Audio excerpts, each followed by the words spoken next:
Welcome to my how-to, where I will be showing you how to watercolor a greeting card. Okay, first things first, let's talk about the wonderful supplies we're going to be using. You're going to need an envelope if you want to mail this, paint, paintbrushes, and watercolor paper, pens of your choice, water and a paper towel, a straight edge, scissors, and obviously paintbrushes are very important in this. So let's start off by tearing out the paper. The first step in all of this is going to be measuring the paper to the size of the envelope. Once you've measured it, trace it and then cut it out. Okay, now that the boring stuff is over, we can fold this bad boy open and get to the fun part. Start off by squeezing some of the paint color that you have chosen onto a palette. Hopefully you're a better artist than me and your paints aren't 14 years old. Then you're going to put some water in your paint. The more water you put, the less pigmented the paint will be. I like to start off with the less pigmented colors so I can add and build up as I go. So you're really just going to start off putting blobs on the paper. Just blobs. It's that fancy.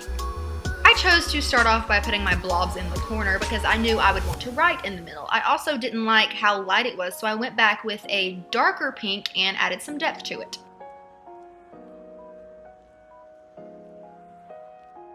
The best part about watercolor is if you mess up, all you have to do is go in with a paper towel and dab it, and it pretty much erases it for you.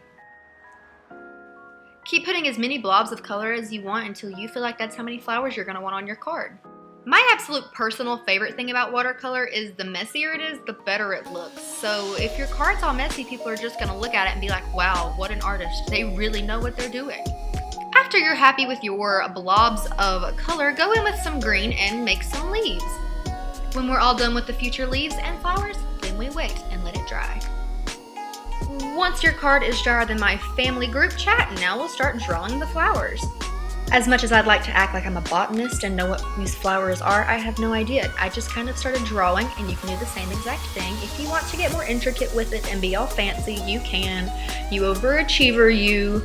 Once you're done with the outline of the flowers, then you are going to go in, if you want, and write a word on the front of your card. I chose hello because, in all honesty, that's the only thing I know for a fact I can spell without having to spell check it first. I wasn't happy with just how writing hello once looked, so I went through and kind of wrote it until I liked the way it looked. Once you've wrote whatever you want to write, then it is time to seal this puppy up and send it to someone you love.